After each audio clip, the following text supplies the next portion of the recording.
OK, on va continuer avec le chapitre 3A, c'est-à-dire qu'on va essayer de construire la vue. Où est la vue? La vue est ici. On va essayer de construire ces vues-là d'un objet quelconque. Pour ce faire, tout simplement faire un fichier, fichier nouveau. Et vous avez ACAD ISO et ACAD, ces deux choix que vous pouvez faire. Le ACAD est en pouces et le ACAD ISO est en millimètres. Ça fait que pour cet exercice-là, vous pouvez sélectionner le ACAD ISO qui est là. Tout simplement sélectionner, faire ouvrir et il va vous démarrer un nouveau dessin. Je ne le ferai pas ici parce que j'ai pris un petit peu d'avance et j'ai tout simplement inséré la figure à l'intérieur du dessin. C'est possible. Fait que je l'ai fait tout simplement pour ne pas avoir à retourner dans le fichier Word qui nous dit comment faire. OK? Fait que je l'ai fait. Pour aller voir les unités du document, on peut tout simplement taper unité. C'est ça, unité.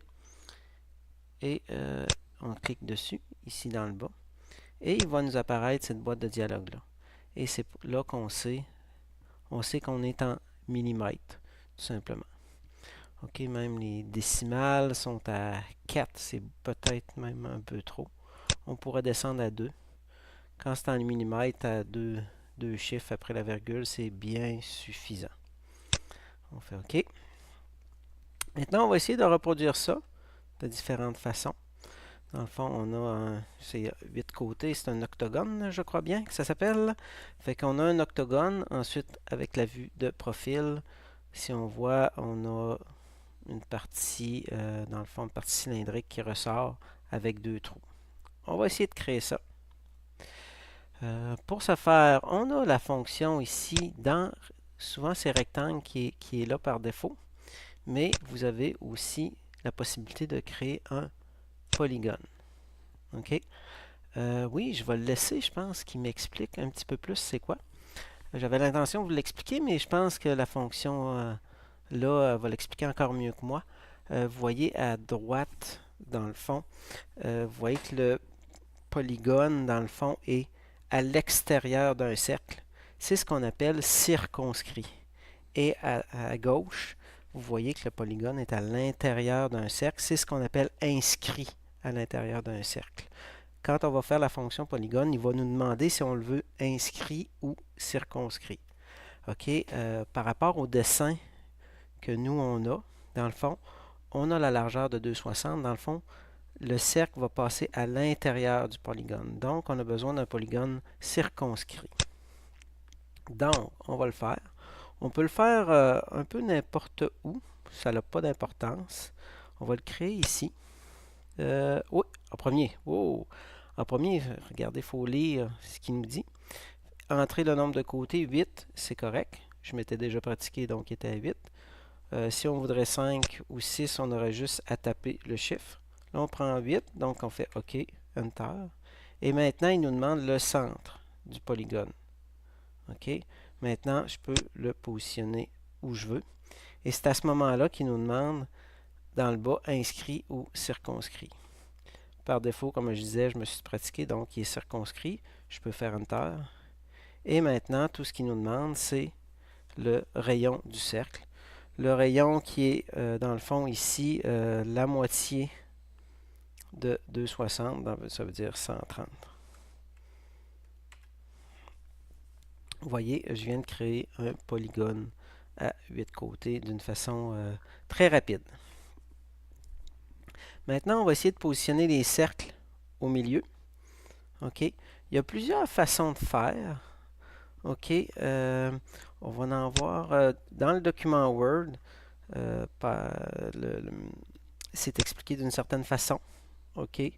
Vous allez voir qu'il y a les repères et tout ça. Fait que ça, vous pouvez essayer de cette façon-là aussi. Mais quand le mode d'accrochage est activé dans le bas ici, c'est quand même assez simple de le réaliser. Fait qu'on va faire le cercle. On va taper sur le cercle. Cercle, est-ce que c'est activé? OK. Maintenant, mon cercle est activé. Et je vais sélectionner le milieu du point. Je vais me déplacer. Vous voyez que je peux me positionner n'importe où vis-à-vis le milieu. Pour me placer vis-à-vis le deuxième milieu, ici, je vais venir le sélectionner. Et lui, de mémoire, dès que je vais repasser par-dessus le milieu, il se souvient qu'on avait sélectionné le milieu. Et même si je suis un petit peu à côté, je clique et vous voyez qu'il vient me placer le centre directement sur le milieu. Puis si on veut comparer, on voit qu'on est très bien centré versus le polygone. Et maintenant, tout ce qu'il nous reste à dire, c'est un rayon un diamètre de 140.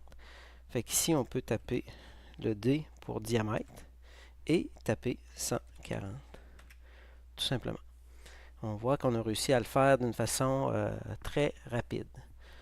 Une autre façon, c'est par rapport, ça se fait avec des filtres, ce qu'on appelle des filtres. On va sélectionner encore une fois le cercle. OK. Et maintenant, je vais lui dire, là c'est sûr que j'ai un cercle déjà, fait que je pourrais sélectionner le centre ici. Mais je vais peut-être le refaire au lieu. Je vais le supprimer. Je vais faire le cercle. Est-ce que le cercle est activé? Oui. Maintenant, je vais lui dire que selon le point, selon la position en X ici, je vais être au milieu de cette ligne-là. Donc, je vais taper point X. Et là, il me demande le point X de quoi? Du milieu. Et ensuite, il me demande ici Y et Z nécessaires. Dans le fond, tout ce qu'il veut savoir, c'est en Y et Z, c'est quoi? Ici, je n'ai pas besoin de donner le Z, étant donné que je suis en 2D. Fait que ce que je vais faire, c'est que par rapport, je vais sélectionner tout simplement le milieu de l'autre. Et vous voyez qu'il vient, c'est exactement ce que ça avait fait, ce que ça fait tantôt. Je suis bien positionné au centre. Fait que ici, je peux faire la même chose, le diamètre ou le rayon 70, D pour 140. Et voilà.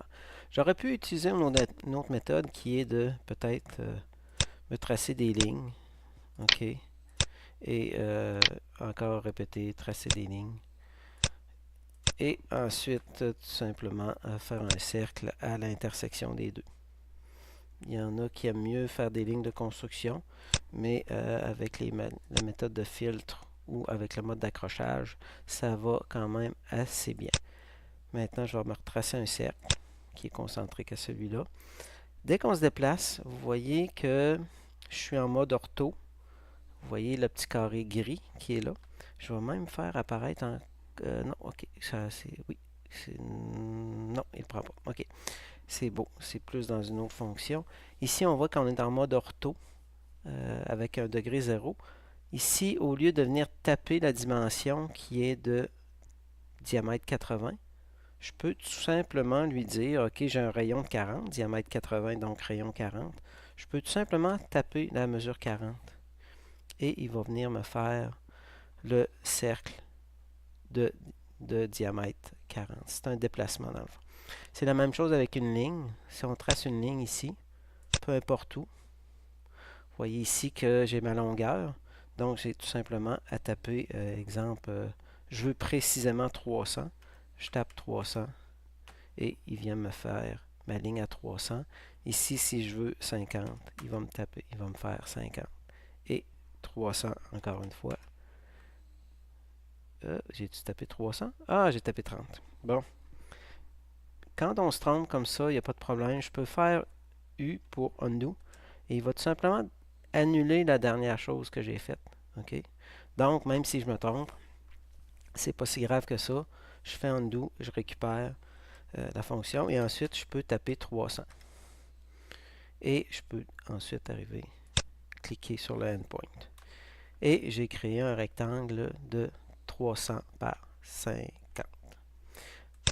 Maintenant, on va revenir au sujet principal, c'est-à-dire on va continuer à construire notre pièce. OK. Maintenant, on a fait une bonne partie. Il nous reste tout simplement à faire les cercles qui sont ici. OK, maintenant, on va essayer de le bâtir. Avant de le construire, on va regarder comment c'est fait. C'est-à-dire que le cercle, ok, je vais me mettre ici, le cercle est vis-à-vis l'extrémité B, dans le fond, et au milieu de C et B. Donc, on va le positionner à cet endroit-là. Donc, on peut faire encore une fois un cercle. On va venir sélectionner celui-là, et dès qu'on se déplace, il vient nous le positionner au bon endroit. Ça, c'est quand on est en mode accrochage. OK? Il y avait toujours les filtres qu'on avait vus tantôt. OK. Je me sélectionne là. Et c'est un diamètre de 24. Donc, soit que je tape diamètre ou que je me déplace de 12. Et voilà, j'ai fait le cercle. Vous voyez que toutes mes lignes sont de la même couleur. OK?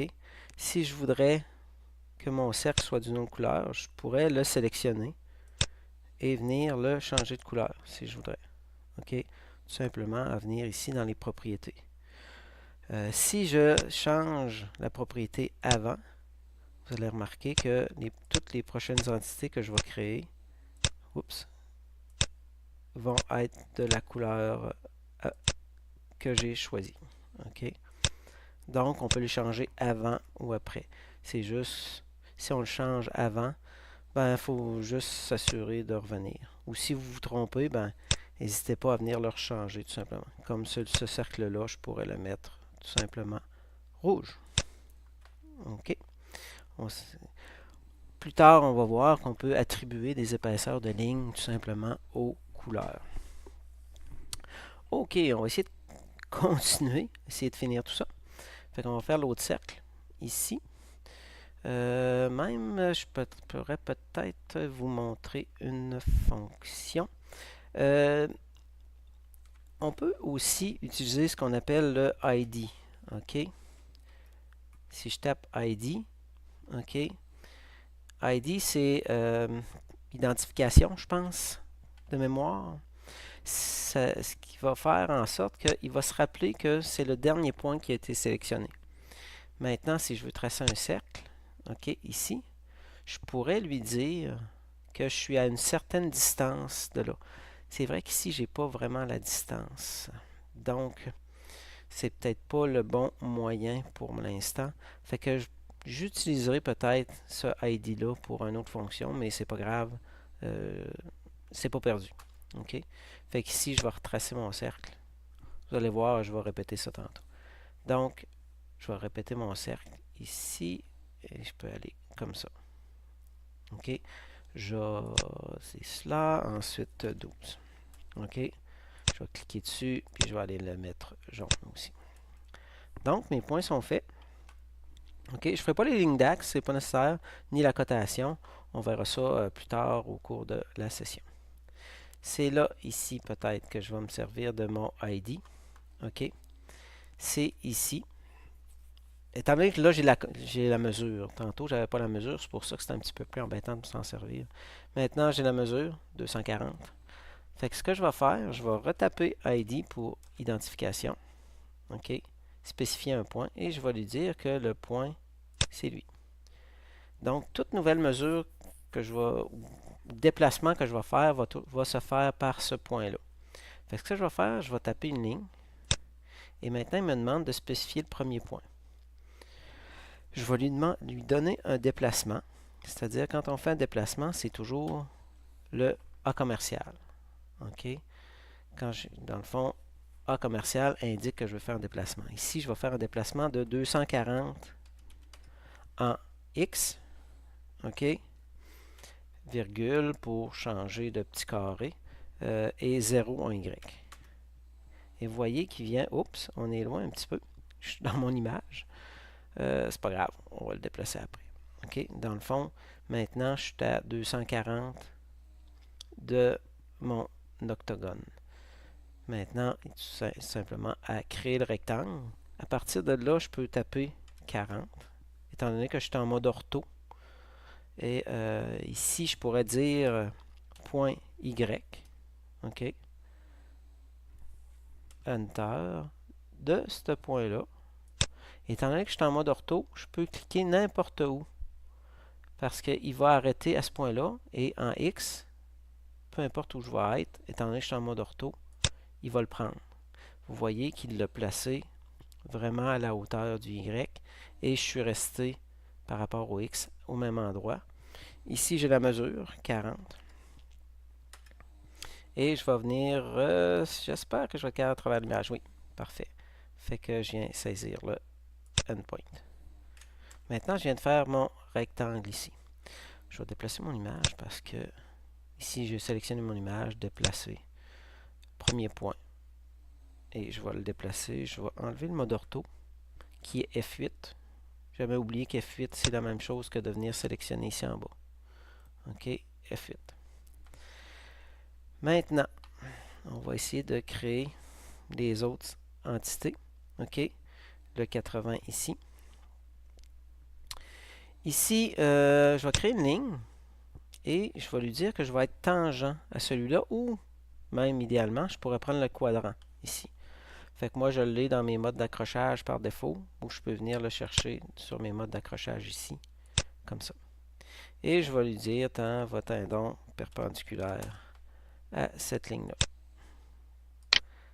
Enter. Et je vais peut-être faire la même chose. Ligne, quadrant et perpendiculaire.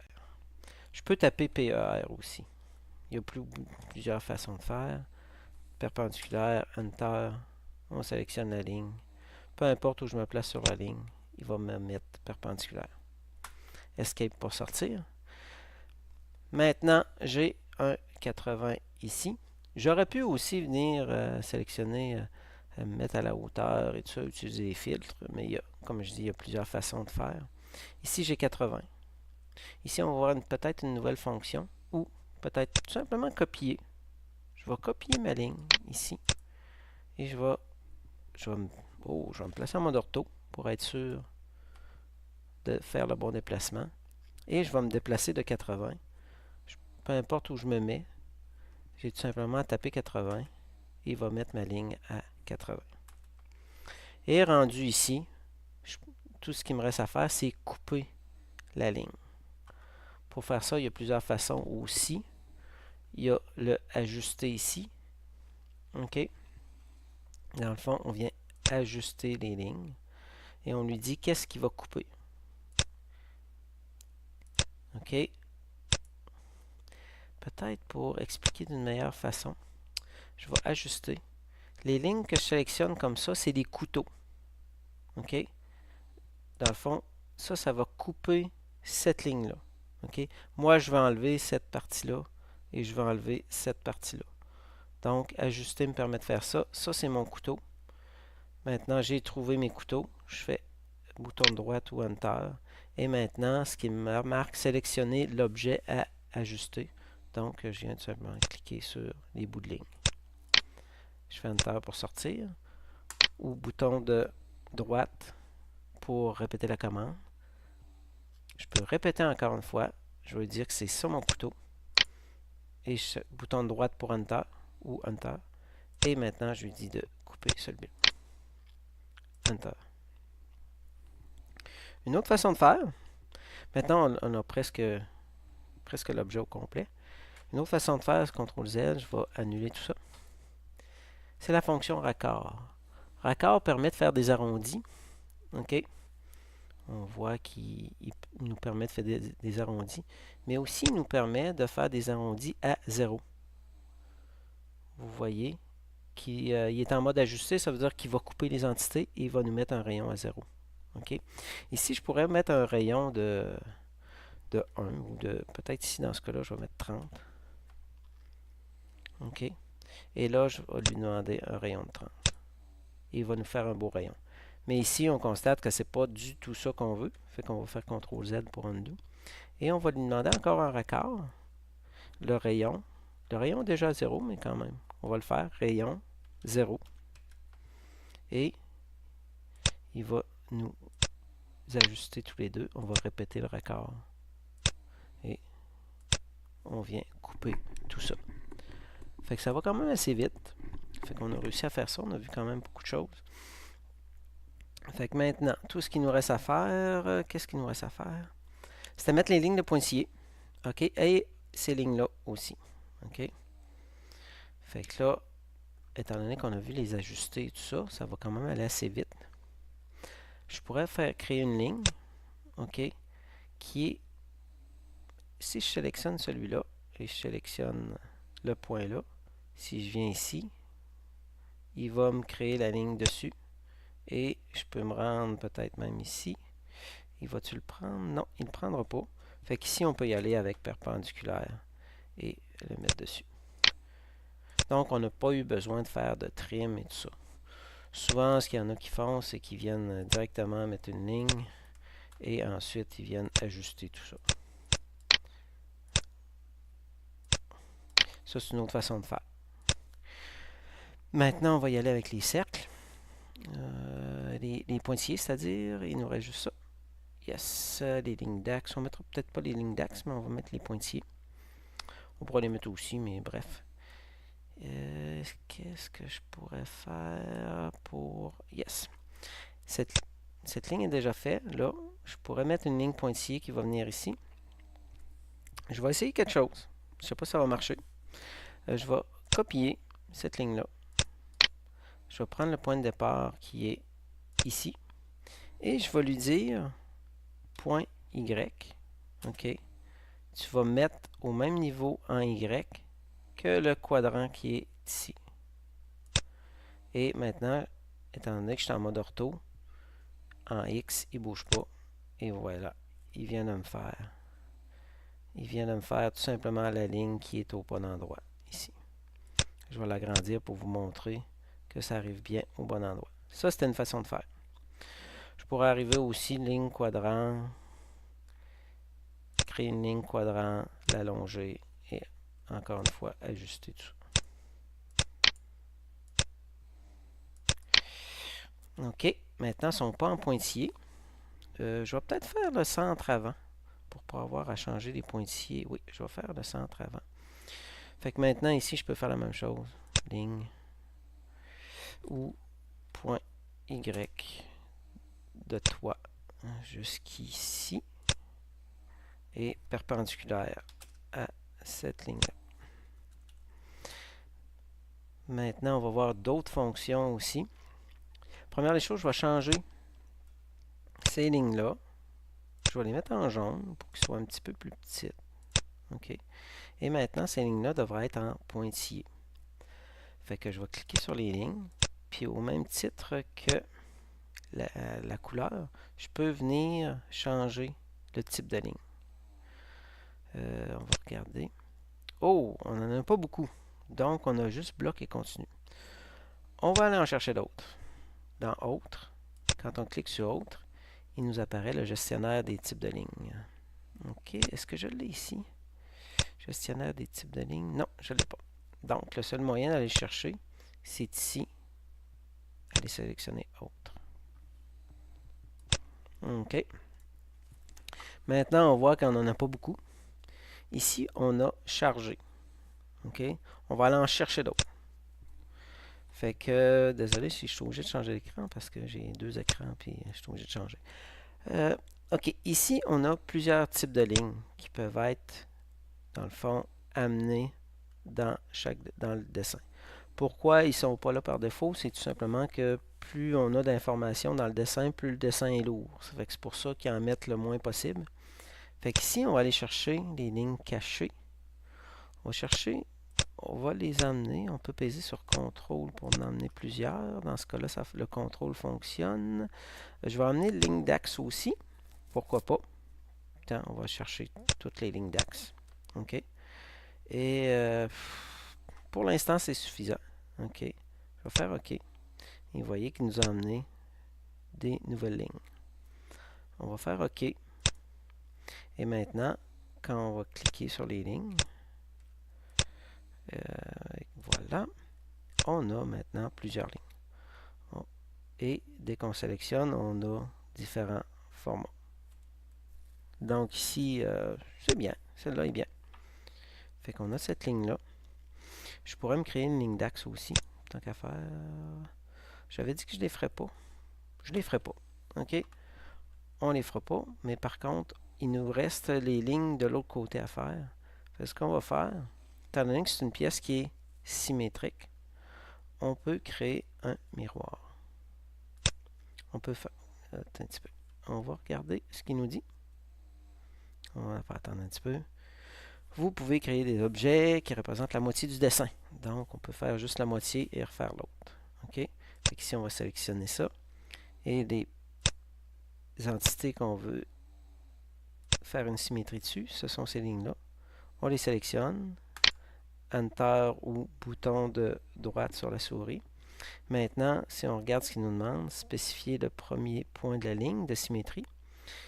Je sais que c'est le centre ici. Bon, j'ai pas mon mode d'accrochage. Pourquoi je ne l'ai pas? Ah oui, je l'ai. Yes. Il faut sélectionner le cercle. J'étais en train d'oublier. J'aurais pu prendre le quadrant. Mais quand on veut le centre d'un cercle, on clique sur le cercle, puis ça apparaît là. Donc, je pourrais faire ça. Et étant donné que je suis en mode ortho, ben, on se déplace et il vient nous créer ça. On voit qu'il n'apparaissent pas tout de suite parce qu'il nous pose une question. Voulez-vous effacer les objets sources? Excusez. Est-ce que je veux les garder? Oui ou non? Bon, c'est sûr que je veux les garder, donc je ne les effacerai pas. Donc, le non est correct. Enter. Si j'aurais dit oui, ils auraient tout simplement effacé de ce côté-ci et mis de l'autre côté. Fait que voilà, on a créé la mise en plan de cette pièce-là. Tout ce qui nous reste, c'est les axes à mettre. Puis ça sera pour quand on fera la mise en plan ou les cotations. Fait que, et voilà, c'est fait.